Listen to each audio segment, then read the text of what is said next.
Bom dia. Chegamos ao segundo livro de Samuel. Nós iremos ver hoje o capítulo 1 do segundo livro de Samuel. Esse capítulo 1 tem 27 versículos. Apanhe sua Bíblia para fazer uma leitura prévia desse capítulo antes de nos ouvir. Também entre no nosso blog site jamaisdesista.com.br para você ter acesso à parte escrita dessa narrativa.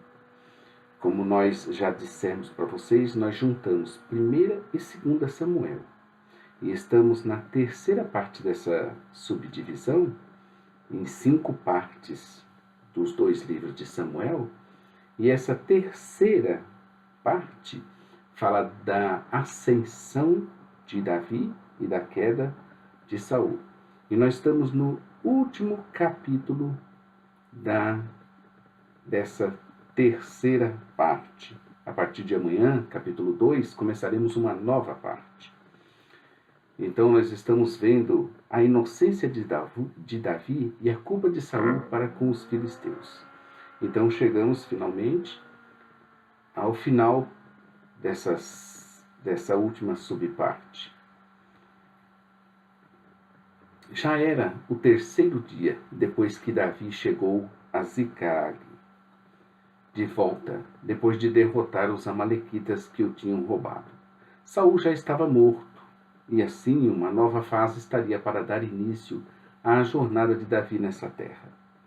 Ele tinha distribuído os despojos e dado muitos presentes aos anciãos de Judá e a muitas outras pessoas. Ele sabia do terrível encontro dos filisteus com os filhos de Israel e aguardava as notícias do fronte de batalha. Chega para lhe dar notícias justamente quem? Um amalequita. Ele não acabou de enfrentar os amalequitas e derrotou e destruiu todos eles? Por 2 vezes no texto ele se identifica dizendo-se que é amalequita. Foram esses amalequitas os mesmos que deram tanto trabalho ao povo de Deus, desde que vieram à existência. E foi o único povo que Deus disse a seu respeito. Isso está em Êxodo 17, versos 14 e 16. Hei de riscar totalmente a memória de Amaleque de debaixo dos céus. Portanto, o Senhor jurou: haverá guerra do Senhor contra Amaleque de geração em geração. Mas de onde vieram os amalequitas? A primeira referência que encontramos em relação a eles está em Gênesis, no capítulo 36 e no verso 12. Está escrito assim: E Timná era concubina de Elifaz, filho de Esaú, e teve de Elifaz a Amaleque. Estes são os filhos de Ada, mulher de Esaú. Vê-se, por essa referência, a origem daquele povo. Netos daquele a quem Deus aborrecera, Esaú, filhos de uma concubina. Amaleque é citado nos cânticos proféticos de Balaão, Números 24, 20, e de Débora e Baraque, Juízes 5, 14. Em um dos salmos de Asaf, o 83, Salmo 83, Amaleque é citado entre 17 povos inimigos de Deus. Agora perguntamos: sempre sobraram amalequitas? Será que o mandamento e a vontade de Deus jamais foram cumpridos? Por acaso escaparam sempre aqueles horríveis inimigos de Deus? Não.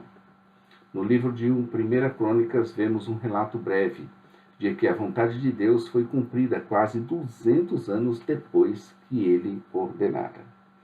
Eis o desfecho da triste história do povo amalequita. 1 Crônicas, capítulo 4, versos 42 e 43. Está escrito assim: Também deles, dos filhos de Simeão, 500 homens foram às montanhas de Seir, e a Pelaías, e a Neraías, e a Refaías, e a Uziel, filhos de Izi, levaram por cabeça e feriram o restante dos que escaparam dos amalequitas. Ele tinha dito, por 2 vezes, que tinha escapado do arraial de Israel. e estaria ali para dar notícias a Davi, entregar-lhe a coroa e receber recompensas. Esse era o objetivo dele.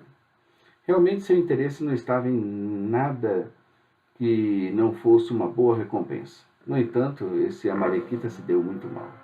O relato bíblico nem aponta que alguém o tenha ferido, mas que Saul se matou.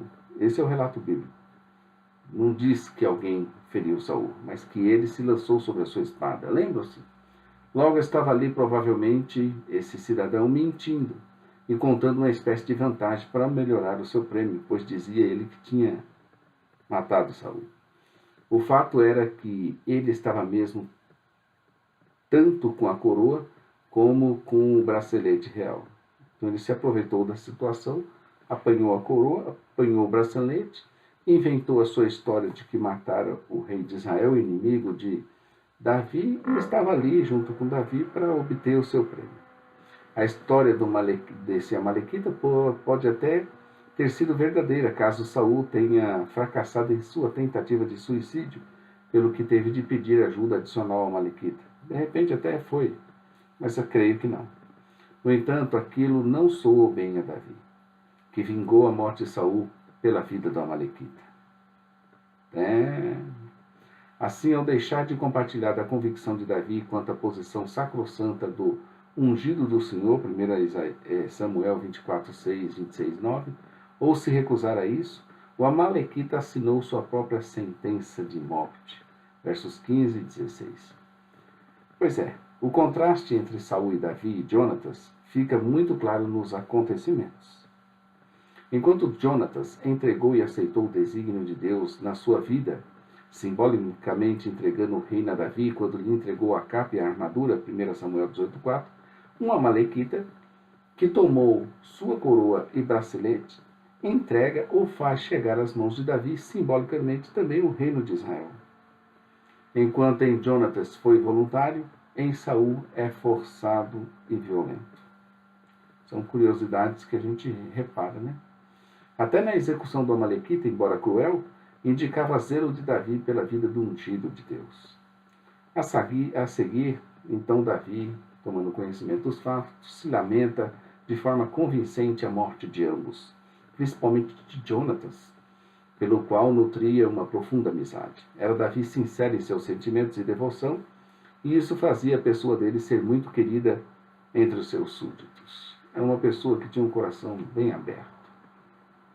Então ele entoa um canto fúnebre, ele entoa uma lamentação. Conforme a Bíblia de Estudo de Genebra, sua forma é diferente da forma dos lamentos encontrados no livro dos Salmos.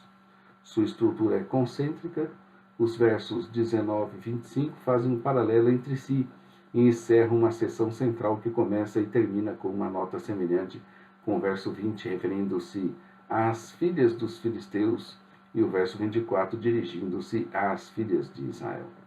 As palavras finais de Davi foram reservadas para seu amigo amado Jonatas, verso 26, após as quais o lamentoso refrão dos versos 19 e 25, como caíram os valentes, é entoado pela última vez no verso de número 27.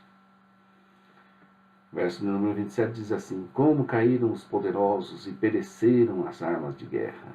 Esse é 2 Samuel, capítulo 1, verso 27. Finalmente, sobre a declaração de Davi que seu amor por Jonatas excediu o amor de mulheres, é melhor a gente se valer dos comentários riquíssimos da Bíblia de Estudo de Genebra sobre o assunto. Verso 26 diz: ultrapassando o amor de mulheres. Não há dúvida de que Davi desfrutou de mais alegrias ao lado de Jonatas do que ao lado de Mical, irmã de Jonatas e esposa de Davi. Porém, a exaltação do amor de Davi por Jonatas não teve a intenção de sugerir que o amor entre amigos seja inerentemente superior ao conjugal. Antes, parece que a intenção foi de ressaltar a impressionante abnegação do amor de Jonatas por Davi. Se Davi estivesse falando de modo geral sobre os diversos tipos de amor, então a sua intenção poderia ter sido declarar que o amor que envolve lealdade e compromisso seja entre amigos ou cônjuges, é, no final das contas, muito mais profundo do que uma simples atração erótica entre um homem e uma mulher. As interpretações que sugerem um tom homossexual nas palavras de Davi não são apoiadas pelo texto, nem admissíveis à luz do todo o contexto bíblico, conforme também nós vemos Levíticos 18, 22, 23. Então encerraremos agora a parte 3. Encerramos. No próximo capítulo entraremos com a parte 4 e depois veremos a parte 5, encerrando assim os dois livros de 1º e 2º Samuel. A parte que nós vamos entrar agora, que é a parte 4, vai falar de Davi, seu reinado pleno, uma vez que Saul já morreu, e agora começa assim uma nova fase. Então entraremos na parte 4, onde veremos Davi, seu reinado pleno. Vai ocupar os capítulos de número 2 até o capítulo de número 20. Encerramos aqui 2 Samuel, capítulo 1. Amanhã estaremos aqui com 2 Samuel, capítulo 2. Espero que você tenha gostado. Curte aí nosso vídeo, inscreva-se no nosso canal, compartilhe nosso material, entre em nosso blog, site jamaisdesista.com.br e também conheça nossa loja virtual, ossemeadores.com.br. A todos um bom dia. Maranata. Ora, vem, Senhor Jesus. Fica com Deus, querido.